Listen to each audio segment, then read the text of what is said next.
Hello everyone. आज मैं आपके सामने जो टॉपिक डिस्कस करने वाली हूँ वो है क्लास 12 की जो बिजनेस स्टडीज में चैप्टर नंबर 2 है प्रिंसिपल्स ऑफ मैनेजमेंट। उसके अंडर आती हैं techniques of scientific management and one of those techniques is differential piece wage system. जो डिफरेंशियल पीस वेट सिस्टम की जो टेक्निक है वो टेलर ने दी है। Taylor has developed this technique और this technique emphasize that in an organization different rate of wage should be paid to efficient and inefficient employees। इसका मतलब ये है कि टेलर ने emphasize किया to pay different rate of wage to efficient and inefficient employees। इसको हम एक एग्जाम्पल से समझेंगे तो जल्दी अच्छे ढंग से समझ में आएगा। सबसे पहले इस टेक्निक को अप्लाई करने के लिए टेलर ने सबसे पहले ये डिवाइस किया कि एक ऑर्गेनाइजेशन में स्टैंडर्ड टारगेट और standard output for a day fix कर देनी चाहिए। यहाँ पर जैसे कि एक स्टैंडर्ड टारगेट सेट कर दिया गया है वर्कर्स के लिए, that is 10 units per day और स्टैंडर्ड रेट है ₹50 पर यूनिट। मतलब कि अगर एक वर्कर एक दिन में 10 यूनिट्स बनाता है, that is the standard target कि हर वर्कर को 10 यूनिट्स पर डे बनानी है और उसको 10 यूनिट्स बनाने पर ₹50 पर यूनिट के हिसाब से वेज रेट दिया जाएगा। तो इन इस केस में there can be three kinds of situations, there can be three situations. Case one तो ये हो सकता है कि अगर एक वर्कर की एक्चुअल आउटपुट और स्टैंडर्ड आउटपुट इक्वल है, इसका मतलब एक वर्कर ने एक्चुअल में भी 10 यूनिट्स ही प्रोड्यूस किए हैं एक दिन में और स्टैंडर्ड टारगेट भी वही है, तो अब तो सिंपल है, उसका वेज क्या कैलकुलेट होगा, जो भी स्टैंडर्ड आउटपुट है, standard output that is 10 units और स्टैंडर्ड रेट क्या है ₹50 पर यूनिट, तो उसको 500 रुपीज की पेमेंट एक दिन में दे दी जाएगी। लेकिन एक दूसरी सिचुएशन हो सकती है इन केस एक्चुअल आउटपुट, एक वर्कर ने जो एक्चुअल में आउटपुट प्रोड्यूस की है वो स्टैंडर्ड आउटपुट से ज्यादा है। मान लीजिए कि स्टैंडर्ड आउटपुट तो हमने यहाँ पे लिखी हुई है 10 यूनिट्स पर डे। मान लीजिए कि इस वर्कर ने एक दिन में 12 यूनिट्स प्रोड्यूस किए हैं, तो इस केस में जो उसकी आउटपुट है वो स्टैंडर्ड टारगेट से एक्सीड कर गई। अगर एक वर्कर की आउटपुट स्टैंडर्ड यूनिट से एक्सीड कर जाती है तो उसको डिफरेंट वेज रेट दिया जाता है जो स्टैंडर्ड रेट से ज्यादा होता है। तो यहाँ पर वेज रेट फिक्स किया गया है 60 पर यूनिट। इट मींस कि अगर एक्चुअल आउटपुट स्टैंडर्ड आउटपुट से बढ़ जाती है, इंक्रीज हो जाती है, एक्सीड कर जाती है, तो उसको 60 रुपीज पर यूनिट के हिसाब से पेमेंट दी जाएगी। तो इस केस में उसको जो वेज मिलेगा that will be 12 units into 60 rupees per unit. He will be entitled to receive ₹720। अब यहाँ पर आप खुद ही देख सकते हैं, देयर ऑन प्रोड्यूसिंग ओनली 2 यूनिट्स more his wages have increased to 220 rupees. So this is the big difference. Had it been only 50, had the wage rate been only 50 rupees per unit, तो उसकी wages होती 600. But he has earned ₹720. So it means he has earned 120 rupees more than the actual or standard rate. Standard wage. अब एक case 3 भी हो सकता है। Case 3 क्या हो सकता है कि जब एक्चुअल आउटपुट जो है स्टैंडर्ड आउटपुट से कम है।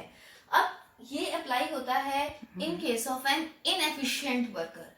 एक वर्कर जो इतना एफिशिएंट नहीं है, वो इनएफिशिएंट है कि वो स्टैंडर्ड टारगेट से भी कम यूनिट्स प्रोड्यूस कर रहा है। एक पर डे का जो टारगेट रखा गया है वो है 10 यूनिट्स पर डे, पर वो उस वर्कर की जो एक्चुअल आउटपुट है दैट इज 8 यूनिट्स। इसका मतलब वो एक दिन में स्टैंडर्ड टारगेट से भी कम यूनिट्स को प्रोड्यूस कर पा रहा है, उसने 8 यूनिट्स प्रोड्यूस की हैं। तो इस केस में उसका जो वेज रेट होगा वो ₹40 पर यूनिट लिया गया है। इसका मतलब वो स्टैंडर्ड रेट से भी कम। इट मीन्स कि अगर वो 10 यूनिट्स पर डे बना रहा है तो उसको 50 रुपीज के हिसाब से 50 रुपीज पर यूनिट के हिसाब से पेमेंट दी जा रही है। लेकिन अगर उसकी परफॉर्मेंस, अगर उसकी एक्चुअल आउटपुट जो है वो स्टैंडर्ड आउटपुट से कम आ रही है तो उसका वेज रेट पर यूनिट भी कम कर दिया गया। तो इस केस में he will be entitled to ₹320 only. तो इट मींस कि अगर इस यहाँ पर उसने 2 यूनिट स्टैंडर्ड यूनिट से कम बनाए, तो अगर हम 50 रुपीज के हिसाब से ही पेमेंट रखते तो उसको 50 इंटू 8 400 रुपीज मिलते हैं, लेकिन यहाँ पर हमने जो वेज रेट है वो भी कम कर दिया और उसको 320 रुपीज की पेमेंट मिल रही है. It means he is being paid 80 rupees less than the wages as applicable as per standard rate. तो it means जो ये differential piece wage system है, it makes a clear distinction between efficient and inefficient workers. जो efficient workers हैं, case 2, that is a category 2 is that worker who is more efficient, so he is getting more payment, right? And this worker is less efficient, then he is getting less payment. तो this is what differential piece wage system is. differential means कि जिसमें जो wages हैं वो per unit पर piece के हिसाब से डिफरेंट रेट्स के हिसाब से वर्कर्स को पे की जा रही हैं. तो अब इस डिफरेंशियल पीस रेट सिस्टम को अप्लाई करने से एक ऑर्गेनाइजेशन में, एक कंपनी को क्या फायदा हो सकता है, इसकी एडवांटेजेस क्या हो सकती हैं. इसकी एडवांटेजेस ये होंगी कि सबसे पहले कि जो एफिशिएंट एम्प्लॉयज हैं, जो ये प्लान होगा, ये जो एफिशिएंट एम्प्लॉयज हैं उनको मोटिवेट करेगा कि वो एफिशिएंट ही रहें, वो अपनी इस सिचुएशन को मेंटेन करके रखें. और इनएफिशिएंट वर्कर्स के लिए भी ये एक मोटिवेटर का काम कर रहा है. ये वो कैसे? Because it will motivate them, because यहाँ पर अगर उन्होंने 2 यूनिट्स कम बनाए हैं तो उनका जो स्टैंडर्ड रेट से भी कम से उनको पेमेंट हुई है. तो अगर वो 10 यूनिट्स पे बना लेते, अगर वो स्टैंडर्ड टारगेट की तरफ भी आ जाते, then their earnings would have been much better. ठीक है ना. तो वो उनको 50 रुपीज पर यूनिट के हिसाब से 50 इंटू 10 500 रुपीज की इंटाइटलमेंट मिलती. इट मीन्स क्या है कि जो ये सिस्टम है ये मोटिवेट करता है इनएफिशिएंट एम्प्लॉयज को भी कि वो एफिशिएंट एम्प्लॉयज की कैटेगरी में आ जाएं. दूसरा, ऑफ कोर्स यहाँ पर वर्कर्स जितना ज्यादा प्रोड्यूस करेंगे, जितनी ज्यादा प्रोडक्शन अटेन करेंगे, उतनी ज्यादा उनकी वेजेस हाई हो जाएंगी. सो इससे ऑर्गेनाइजेशन को क्या फायदा होगा? ऑर्गेनाइजेशन में प्रोडक्शन जो होगी वो मैक्सिमाइज हो जाएगी.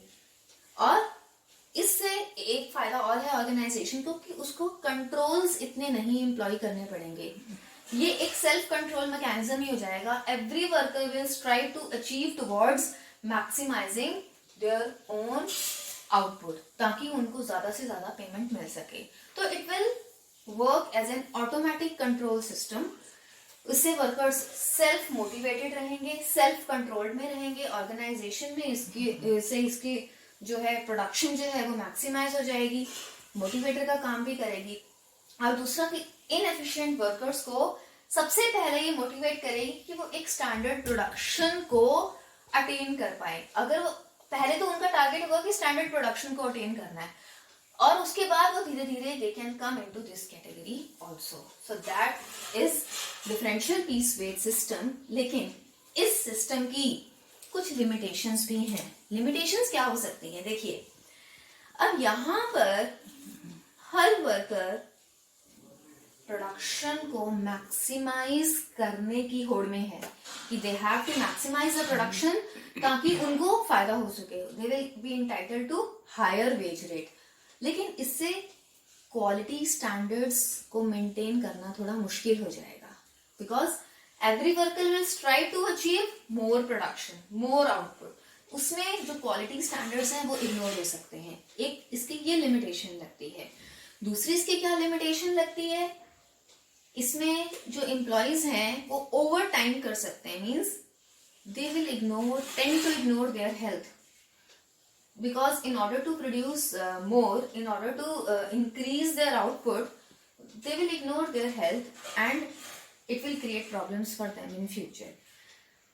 And this method, this system, this differential piece weight system, it ignores the principle of equity. Principle of equity जो फ्योल ने दिया है कि every employee को हमने equity के बेस्ड पर ट्रीट करना है in terms of payment of wages also. तो ये जो सिस्टम है, ये जो टेक्निक है, ये उस प्रिंसिपल को वायलेट करती है. बिकॉज यहाँ पर इक्विटी तो है ही नहीं, यहाँ पर डिस्टिंक्शन की जा रही है between efficient and inefficient employees. So this technique of Taylor, this technique of differential piece rate system, it ignores, it violates the principle of equity as given by Fiore.